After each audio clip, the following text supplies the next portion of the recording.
No one knew that night that behind the walls of the small house on Evergreen Street, a tragedy was taking shape that would break the heart of a neighborhood. On October 3rd, 2001, the silence of the street was broken by a scream from Ramirez's house. Minutes later, the sound of police sirens rang out. When the officers arrived in the kitchen, they were met with a gruesome sight. David Ramirez was lying on the floor, lifeless and covered in blood. Maria, his wife, stood with a bloody knife, and his sister Elena, distraught and in tears, tried to stop the bleeding. But what turned this peaceful house into a field of disaster? To find the answer, we have to go back 6 months, to the day when the first foundation stone of this tragedy was laid. In the spring of 2005, East Los Angeles was as alive as ever, a neighborhood where life flowed with the sound of Latin music, children's laughter, and the smell of home cooking. In this neighborhood, the Ramirez family lived in a simple house but full of effort and hope. David Ramirez was a hardworking man, a mechanic whose hands showed years of hard work. Maria Ramirez, an energetic woman, spends her days behind the supermarket checkout with her warm smiles. But in the heart of this simple life, there was a sadness that no one saw but themselves. The wish for a child that was never fulfilled. Everything changed the day Elena Santos, Maria's younger sister, came to their house. This simple entry, like a stone dropped into stagnant water, created a ripple that slowly transformed the Ramirez's life. A wave that was calm and imperceptible at first, but gradually turned into a storm that destroyed everything. Still, they maintained hope, saving what they could from their modest incomes for fertility treatments they couldn't yet afford. Into this settled but somewhat melancholy existence came Elena Santos, Maria's younger sister, in March of 2005. At 27, Elena had recently lost her job as a waitress at a downtown restaurant when the establishment closed unexpectedly. With 3 months of unpaid rent looming over her head, she had turned to her sister for help, and the Ramirez home had opened its doors to her. Elena's presence brought a new energy to the household.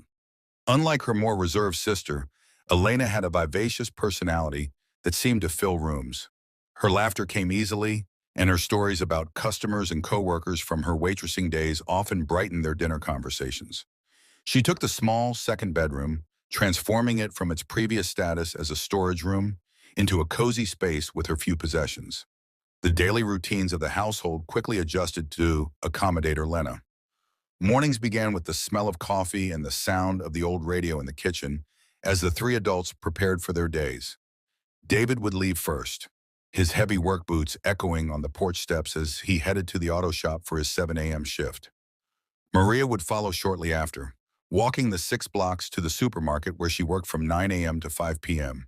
Elena spent her days searching for new employment, filling out applications at local businesses and checking the newspaper classifieds.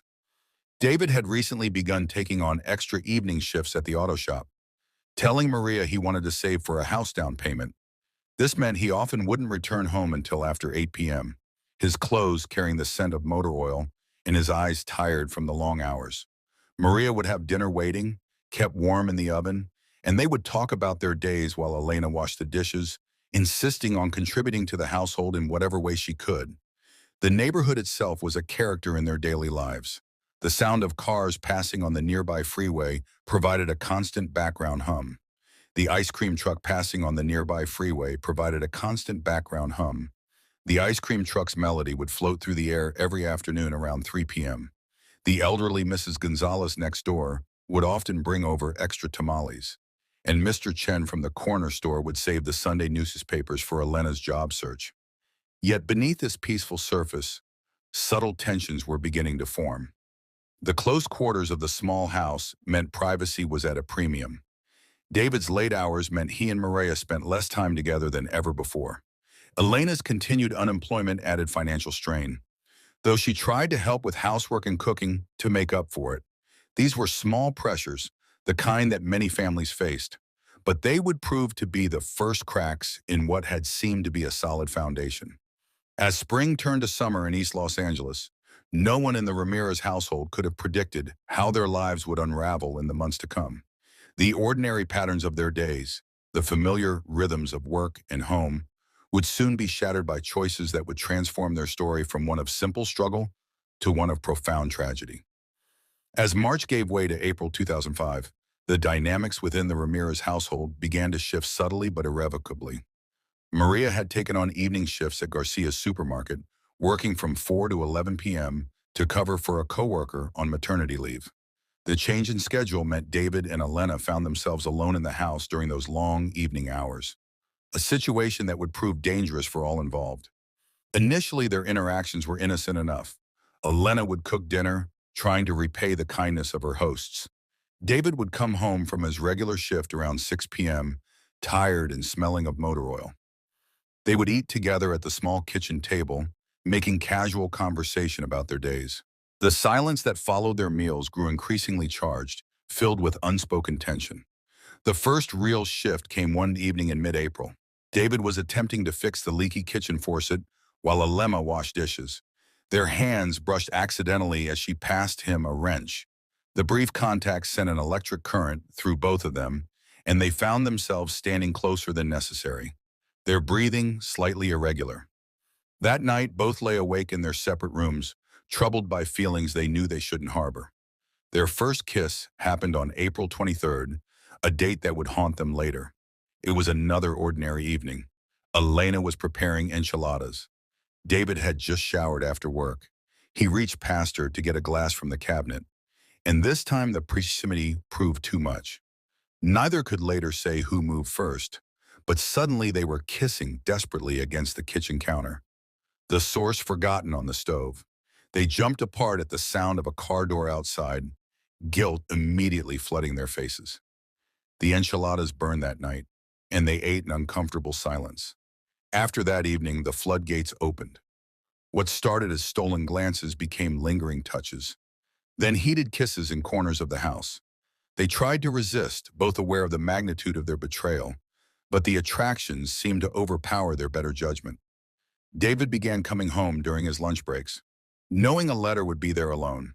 Quick embraces turned into passionate encounters on the living room couch, both constantly checking the time, hearts racing at every passing car. By May, they had developed an intricate system of secret meetings. David's friend Carlos, unaware of the true situation, had given David a key to his apartment to work on his car in the garage. Instead, it became their refuge twice a week. Elena would take the bus there, careful to wear sunglasses and a hat, while David would park his truck several blocks away. They would spend stolen hours together, alternating between passion and crushing guilt. Their phones became tools of deception. David had a simple flip phone, and he and a letter developed a code. One missed out call meant coast is clear, two meant not today. Text messages were kept cryptic. Can you check the mail? Meant medic calluses. They deleted their call histories obsessively, though a letter once had a close call when Maria nearly saw a suspicious message. The guilt manifested differently in each of them. David became quieter at home, avoiding Maria's eyes, throwing himself into work with an almost manic energy. Elena developed insomnia, lying awake listening to her sister's peaceful breathing in the next room, hating herself but unable to stop. She made elaborate excuses to stay home: fame job interviews, fictional meetups with friends, imaginary volunteer work at the local church. Their encounters grew both more frequent and more reckless as summer approached. Once, they barely avoided discovery when Maria came home early with a headache. A letter had to hide in the bathroom while David pretended to be fixing the shower. Another time, a neighbor spotted them kissing in David's truck 2 blocks from home, but thankfully didn't recognize Elena in the darkness. David's friend's apartment became their primary meeting place, though they sometimes risked encounters in David's truck behind the auto shop, or in quiet corners of Holland and Beck Park. Each meeting followed a similar pattern: passionate encounters followed by periods of intense remorse. Elena would often cry afterward, while David would become distant and brooding. Yet neither could bring themselves to end it. The toll on their daily lives was substantial. Elena stopped seriously looking for work, preferring to remain available for their clandestine meetings. David's performance at the shop began to suffer. He would make careless mistakes, his mind elsewhere. Both lost weight, their appetites diminished by constant stress and guilt. Maria, working her long evening shifts, remained unaware of the betrayal happening in her own home. She attributed David's distance to work stress and Elena's weight loss to depression over her unemployment. Her trusting nature, the very thing that had made her marry David and taken her sister, prevented her from seeing the signs that were becoming increasingly obvious to others. By July, rumors had begun to circulate in the neighborhood. Mrs. Gonzalez had seen David's truck parked in unusual places at odd hours. Mr. Chen noticed a letter buying birth control pills at his store, but in the tight-knit community, no one wanted to be the bearer of bad news to Maria, whose kindness had touched many of their lives. Their guilt manifested in strange ways. David began buying Maria small gifts, costume jewelry, her favorite chocolates, new potted plants for the porch. Elena would spend hours cleaning the house, as if domestic perfection could somehow absolve her of her sins. They both became extraordinarily attentive to Maria when she was home. Their forced cheerfulness, another form of deception. The situation reached a critical point in late August. Elena discovered she had missed her period and spent 3 terrifying days believing she was pregnant. The pregnancy test ultimately came back negative, but the scare forced them both to confront the magnitude of their actions. They agreed to end the affair, sharing one last passionate encounter at Carlos's apartment that they swore would be the final time. The resolution lasted exactly 6 days. By early September, they had fallen back into their pattern of secret meetings and coded messages, though now with an added layer of desperation. Both knew they were playing with fire, but the attraction between them had become an addiction neither could break. Their encounters became more frequent, more careless, as if they were subconsciously hoping to be caught, to end the torment of their double lives. The web of lies grew more complex. David invented a fictional project at work that required late hours. Elena created an imaginary job lead in another part of town. They maintained separate facades from Maria, their stories occasionally contradicting each other in ways they hoped she wouldn't notice. As September drew to a close, the situation had become unsustainable. The guilt was eating them alive. Yet the passion showed no signs of cooling. They were caught in a destructive cycle, each encounter leaving them more desperate than the last. Neither could have predicted the violent way their secret would finally be exposed, or the tragic consequences that would follow. The affair that had begun with a simple touch in a kitchen would ultimately destroy 3 lives, leaving a quiet Los Angeles neighborhood to grapple with questions of love, betrayal, and the terrible price of forbidden passion. As summer progressed in East Los Angeles, the secret affair between David and Elena began showing dangerous cracks. Their first major close call came on a sweltering day in July. Mrs. Gonzalez, their elderly neighbor, was watering her plants when she spotted David's truck parked behind the house at 2 p.m., a time he should have been at work. She later mentioned this casually to Maria, who brushed it off, explaining that David sometimes came home for lunch. Elena had been inside the truck with him, both of them ducking down when they heard Mrs. Gonzalez's voice. Carlos, David's friend, whose apartment they had been using, started noticing peculiar details. The bed in his spare room was often slightly disturbed despite no one supposedly using it. One afternoon in August, he came home unexpectedly and found long, dark hairs on his couch. As that could have belonged to either Maria or Elena. On August 15th, he finally confronted David. "Hey man, I need to talk to you about something," Carlos had said, pulling David aside at work. "I know what's going on with Elena."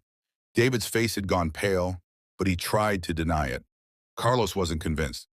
"Look, I'm not judging, but this is going to blow up in your face. Maria's going to find out, and it's going to destroy everyone." The warning shook David, but instead of ending the affair, it just made them more secretive. They stopped using Carlos's apartment and found new meeting places. Cheap motels on the outskirts of town, secluded spots in Elysian Park, even the storage room at the auto shop after hours. Elena's health began to deteriorate under the strain of constant deception. She lost 12 pounds between June and August. Dark circles forming under her eyes from sleepless nights. Her once vibrant laugh became rare, replaced by a nervous energy that made her jump at unexpected sounds. When Maria suggested she see a doctor, Elena blamed it on the stress of job hunting. By late August, Maria had begun noticing small changes in her home life. David's work shirt sometimes smelled of unfamiliar perfume. Elena had started wearing a new scent to avoid detection. The mileage on David's truck didn't match his claimed work routes. Small amounts of money began disappearing from their joint account. spent on motel rooms and gifts, a letter, and David bought each other. Their phones became a particular source of anxiety. One evening in September, David left his phone on the kitchen counter while showering. It buzzed with a text from a letter that simply read, "Missing you." Maria nearly saw it, but a letter managed to delete it while pretending to get a glass of water. After that, they became obsessive about phone security, but David grew increasingly careless with other details. He began taking unnecessary risks. Sometimes he would touch Elena's hand at the dinner table, or let his gaze linger too long when Maria was present. Once he kissed Elena in the kitchen while Maria was just in the backyard. The thrill of nearly getting caught adding a dangerous excitement to their affair. The house itself seemed to vibrate with unspoken tension. Family dinners became exercises in forced conversation, with Elena and David carefully avoiding eye contact while Maria tried to maintain normal discussions. The very air felt thick with secrets, making it hard to breathe. One particularly close call occurred in mid-September. Maria had forgotten her purse at home and returned to get it during her shift. She found the house locked, but heard movement inside. By the time she got the door open, Elena was napping in her room and David was fixing the car in the garage. Both slightly disheveled but maintaining their story. Maria felt something was off but couldn't quite place what. Their neighbor, Mr. Chen, began noticing patterns. He saw David's truck parked in different locations around the neighborhood at odd hours. He observed a letter taking different routes home, sometimes appearing from directions that made no sense given her supposed destinations. Being fond of Maria, he struggled with whether to say something. The tension peaked during a family gathering in late September. Maria's parents were visiting, and Elena was notably absent from the dinner table, claiming a migraine. David kept checking his phone, distracted and agitated. Maria's mother commented on the strange atmosphere in the house, sensing that something was wrong but unable to identify what. That night, after the parents left, Maria found a receipt in David's pants while doing laundry. A receipt for 2 beers at a bar on the other side of town. From an afternoon when he was supposed to be at work, when she asked him about it, he became defensive and started an argument about her not trusting him. It was their first serious fight in years. The following week, Elena had another close call when she ran into one of Maria's coworkers while leaving a motel with David. She claimed she had been helping him pick up parts for the auto shop, but the explanation felt weak even to her ears. The coworker gave her a long, knowing look that sent chills down her spine. As September drew to a close, the weight of their deception became almost unbearable. David started making mistakes at work, his concentration shattered by guilt and fear of discovery. Elena developed anxiety attacks, sometimes having to lock herself in the bathroom to catch her breath. Maria began having troubling dreams, her subconscious picking up on signals her conscious mind refused to acknowledge. The household routine, once so comfortable, had become a choreographed dance of avoidance and deception.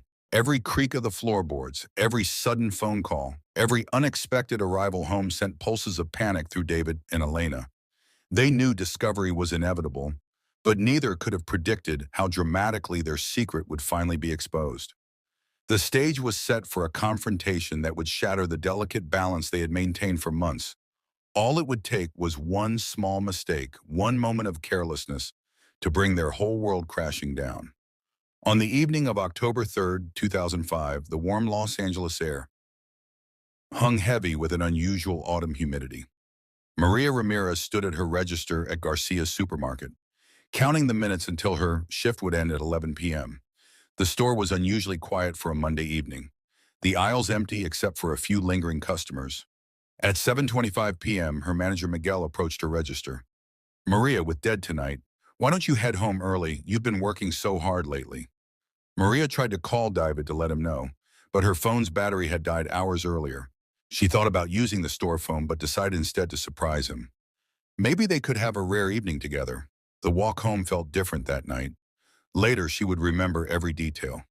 The streetlights flickering on, children being called in for dinner. The distant sound of police sirens that seemed like an omen.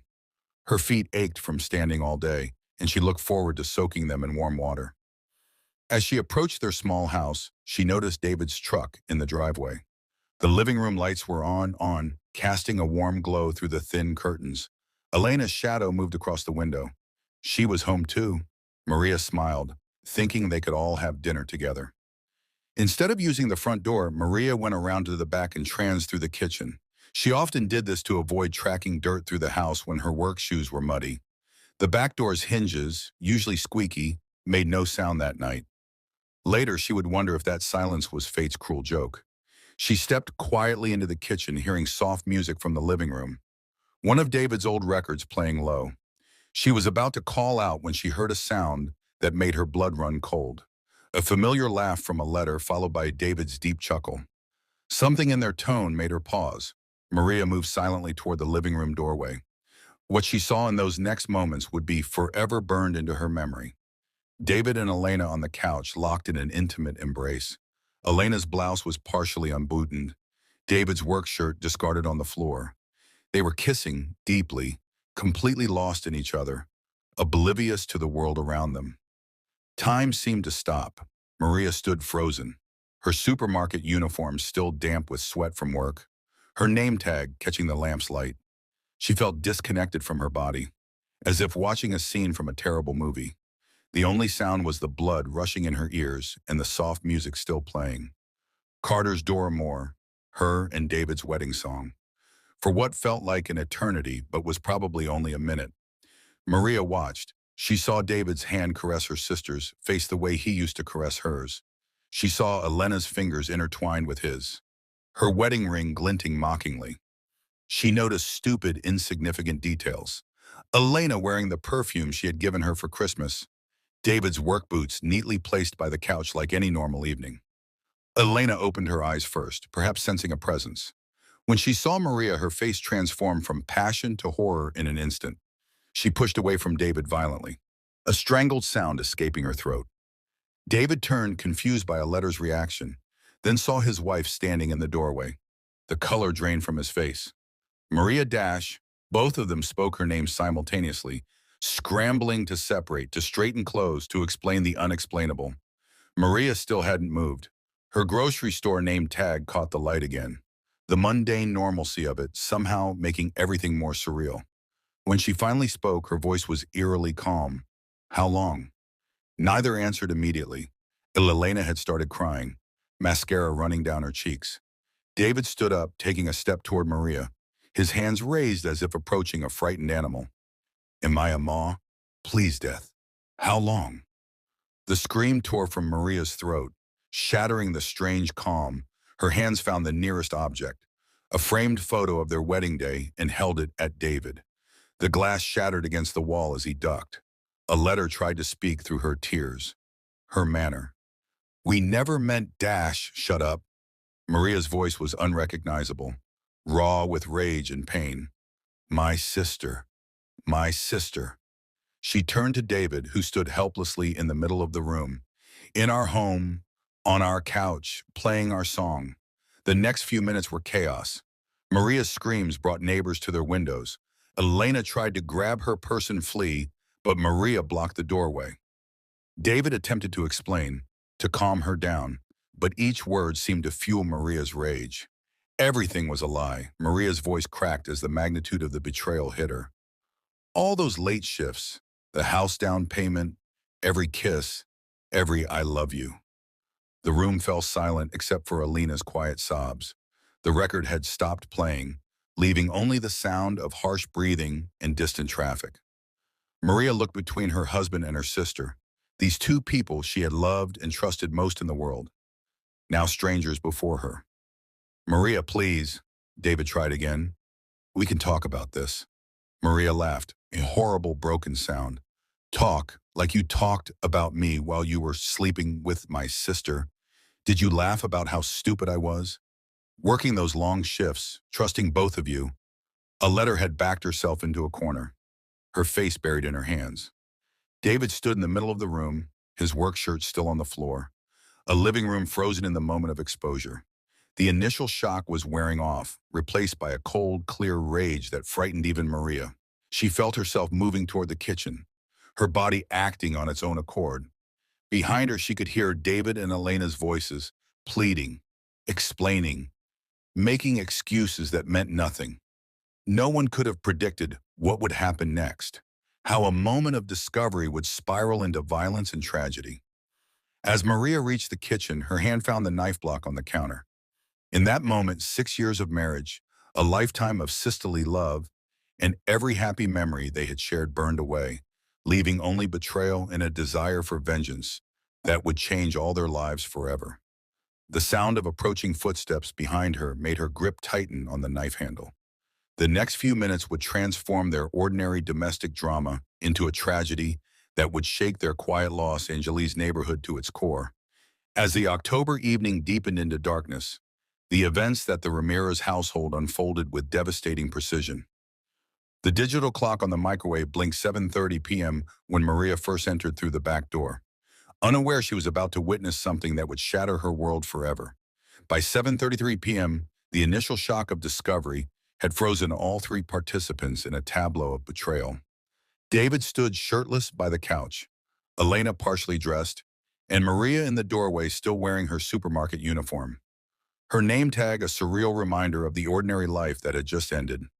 The first scream came at 7:34 p.m., piercing the heavy silence. Como pudiste has a mesto.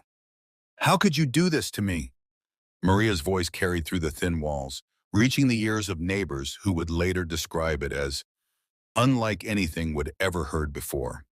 The violent argument that followed between 7:35 and 7:50 p.m. transformed their modest living room into a battlefield of emotions. Maria grabbed everything within reach: photos, decorative plates, the small ceramic Virgin Mary that had been a wedding gift, hurling them at David and Elena. Glass shattered, picture frames splintered, and years of memories crashed to the floor. I trusted you, both of you. Maria's voice had grown hoarse from screaming. David tried to approach her several times. Each attempt met with another projectile. Elena had pressed herself into a corner, mascara streaming down her face, repeating Lo siento, hermana, I'm sorry, sister, like a broken record. At 7:51 p.m., Elena made her fatal mistake. Seeing a momentary calm in the storm, she grabbed her purse and tried to dash for the front door. Maria moved with unexpected speed, blocking her path. The sisters stood face to face, their resemblance now a mockery of their shared blood. You're not going anywhere. Maria's voice had dropped to a dangerous whisper. Not until I understand why. Why my husband? Why my home? Why my life? The physical struggle began at 7:55 p.m. Elena tried to push past Maria. David attempted to separate them, and all three became entangled in a violent dance. Hair was pulled, clothes were torn, and nails left bloody scratches. David's attempts to restrain Maria only enraged her further. His touch, the same touch that had caressed her sister, now feeling like acid on her skin. At 8:03 p.m., during a moment when David was trying to restrain a letter, Maria broke free and ran to the kitchen. Her hand found the knife block on the counter, fingers wrapping around the handle of the large chef's knife they had received as a wedding present. The irony would later be noted in court documents. The fatal moment came at 8:05 p.m. Elena had followed Maria into the kitchen, still pleading, still trying to explain. David was close behind, reaching for Maria's arm. Later, forensics would debate the exact sequence. Whether Maria had aimed for a letter and David intervened, or whether the knife had found its mark through blind rage rather than intention, the blade plunged deep into David's chest as he stepped between the sisters. The sound it made was surprisingly quiet, a soft third followed by a sharp gasp. David looked down at the handle protruding from his chest with an expression of disbelief before collapsing onto the linoleum floor. Blood spread quickly across his white undershirt, creating a dark stain that seemed black in the kitchen's fluorescent lighting.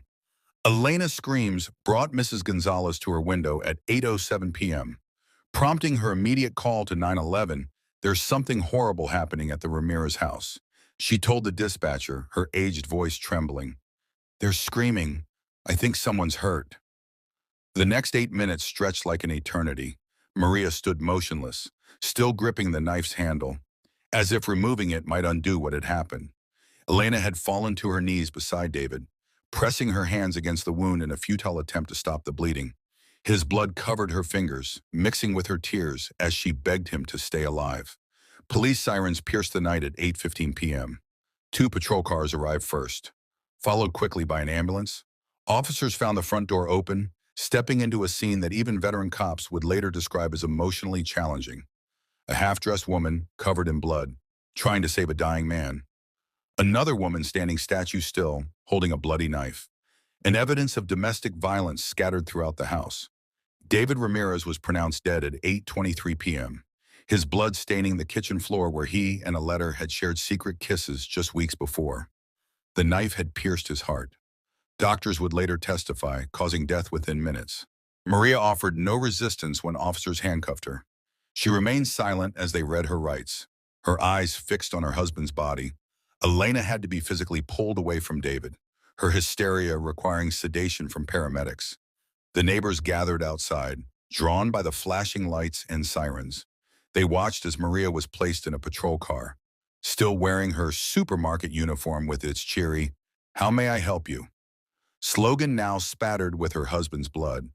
Elena was loaded into an ambulance, sedated but still whimpering her sister's name. Crime scene investigators arrived by 9 p.m. Beginning the meticulous process of documenting the tragedy, they photographed the disorder in the living room. The broken glass and scattered photos, telling the story of rage unleashed. They marked the blood trail from kitchen to living room, measured distances, and collected the murder weapon, noting how the knife had been a wedding gift. Another cruel irony in a night full of them. The house, once a home of seeming domestic tranquility, had become a sealed crime scene. Yellow tape stretched across the front yard where Maria had planted her geraniums. Forensic lights illuminated windows where family photos had once been displayed. The normality of the setting, dishes still soaking in the sink, a half-drunk cup of coffee on the counter. The TV guide open to that evening's programs made the violence seem even more shocking. By midnight, the initial investigation was complete. David's body had been removed. Maria was in a holding cell at the police station, and Elena was under observation at the local hospital. The neighbors had retreated to their homes, though lights burned late into the night as they called family and friends, sharing the shocking news of how love and betrayal had turned to death on their quiet street. The Ramirez house stood empty, its rooms still echoing with the sounds of destruction and death. The old record player in the living room remained plugged in, their wedding hall still on the turntable, a silent witness to how quickly love could turn to tragedy and how passion and betrayal could destroy 3 lives in less than an hour on an ordinary October evening. By dawn on October 4th, 2005, the Ramirez residence had been transformed into a methodically organized crime scene. Detective Sarah Chen led the investigation, having arrived shortly after patrol officers secured the scene. The house, she noted in her preliminary report, told a story of both premeditated deception and spontaneous violence. The kitchen, where David Ramirez had taken his last breath, became the focal point of forensic investigation. The murder weapon, an 8-inch Hinkle chef's knife, lay on the linoleum floor surrounded by dried blood. Blood spatter analysis revealed that David had been standing when stabbed, taking 2 steps before collapsing. The pattern of gravitational drops suggested he had remained alive for approximately 3 to 4 minutes after the stabbing. The living room presented a chaotic scene that chronicled the confrontation's escalation. CSI technicians meticulously photographed and collected evidence.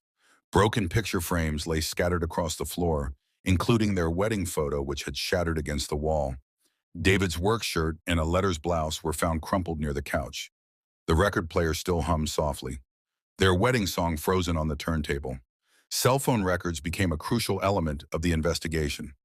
Detective Chen obtained warrants for all 3 phones, revealing a complex web of deception. David's call log showed daily communications with Elena, and recovered deleted texts exposed hundreds of intimate messages between the lovers. Location data placed them together at various motels throughout the summer months. The final text sent at 7:15 p.m. that evening reads simply, "Coast is clear, come over." The neighbor's statements painted a vivid picture of the evening's events. Ms. Gonzalez, who lived next door, described hearing Maria's first scream around 7:30 p.m. "I'd never heard her sound like that." She told investigators, her aged hands trembling as she gave her statement. Then there was crashing, things breaking. "When I heard Elena screaming later, I knew I had to call 911. Mr. Chen, the corner store owner, provided context for the weeks leading up to the tragedy. describing David's increased alcohol purchases and Alena's nervous behavior. The forensics team worked through the night, examining every detail of the crime scene. Fingerprint analysis revealed signs of struggle, with smeared prints on door frames and walls telling the story of the violent confrontation. DNA evidence confirmed intimate contact between David and Elena, while blood pattern analysis indicated Maria had stabbed downward with significant force, suggesting a moment of intense rage rather than premeditated action. Dr. James Morton conducted the autopsy on October 5th. His findings add crucial details to the investigation. The single stab wound had penetrated 6 inches deep, striking David's heart directly. The absence of defensive wounds suggested he hadn't expected the attack, likely believing he could calm the situation. The medical examiner placed time of death at approximately 8:20 p.m., confirming witness timelines. Elena's hospital statement, taken while she was still under mild sedation, provided emotional context to the physical evidence. Her voice trembled as she described the affair's beginning in April, their failed attempts to end it, and the horrifying moments of discovery. When Maria caught us, she just stood there, watching, Elena recalled, tears streaming down her face. Then everything exploded. She started throwing things. I tried to leave, but she blocked the door. David tried to protect me. Oh God, David tried to protect me. Maria's initial police interview struck Detective Chen with its eerie calmness. She spoke in a detached manner, as if describing events that had happened to someone else. I came home early. My phone was dead, she stated flatly. I saw them together on our couch, playing our wedding song. He was touching her like he used to touch me. I remember walking to the kitchen. I remember the knife. After that, everything is red. The investigation uncovered a trail of evidence documenting the affair. Hotel receipts in David's truck, a prepaid phone in Elena's purse used exclusively for their communications, bank statements showing suspicious withdrawals, and security camera footage from local motels. Love letters hidden in Elena's room revealed the depth of their relationship and the guilt they both carried. Within 48 hours, Detective Chen had assembled a comprehensive timeline that would become the backbone of the prosecution's case. The evidence pointed to a crime of passion triggered by long-term deception. Maria Ramirez was charged with second-degree murder. While Elena's status shifted between witness and potential accessory, her role in the events leading to her sister's breakdown becoming a matter of intense legal debate. The investigation, marked as case number 2005-1047, would continue for weeks, but those first critical hours had revealed the essential truth. A triangle of love, betrayal, and violence that had transformed a seemingly ordinary household into a crime scene, and 3 lives into a cautionary tale of passion's destructive power. The trial of Maria Ramirez began on February 15, 2006. In the Los Angeles County Superior Court, the courtroom was divided, quite literally, by family loyalty.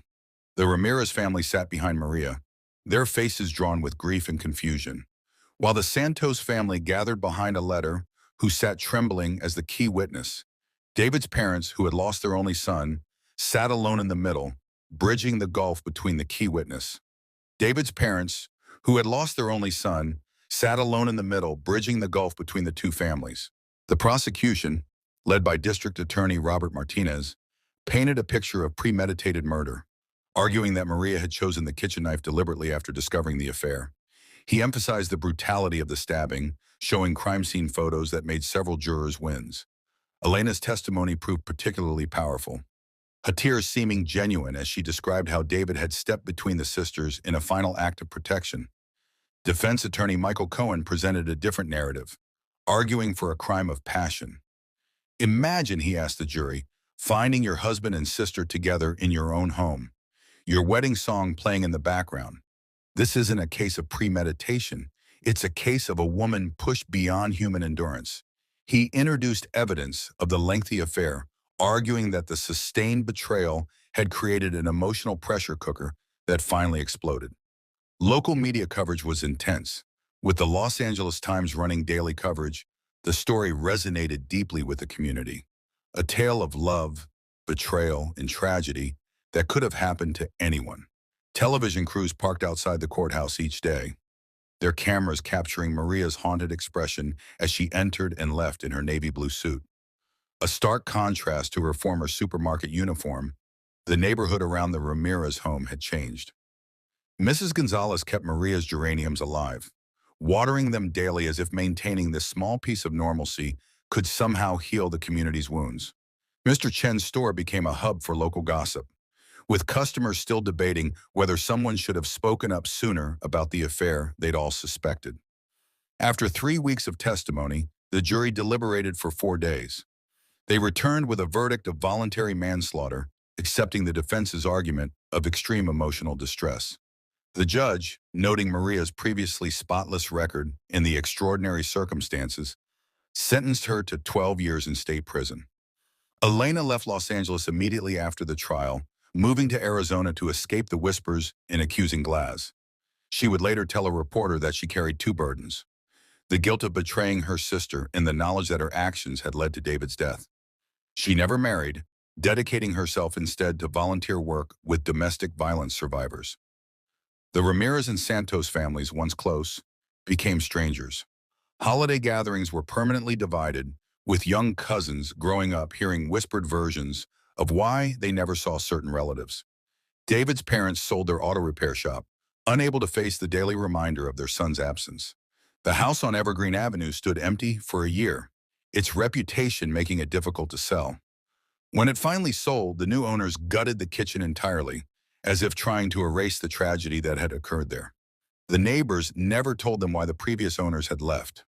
5 years later, a journalist writing a book about the case interviewed Maria in prison.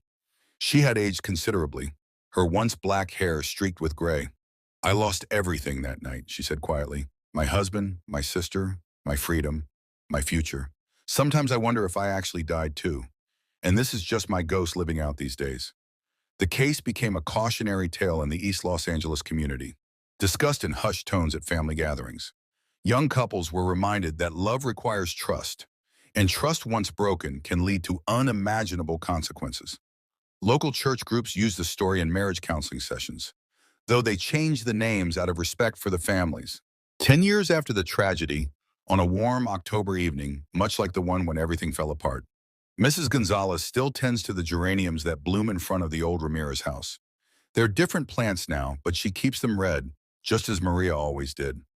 Sometimes she sees Elena drive slowly past the house when she visits Los Angeles, never stopping, just looking. And sometimes, on very quiet nights, the older residents swear they can still hear the echo of that first scream. The moment when an ordinary household erupted into tragedy, the case files gathered dust in the Los Angeles County Courthouse. But the lessons remain fresh: how love can turn to betrayal, betrayal to violence, and how three ordinary people who shared Sunday dinners and Christmas mornings could become cautionary tales in the newspapers.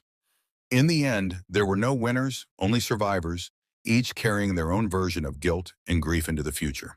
Thank you for staying with me until the end of the video.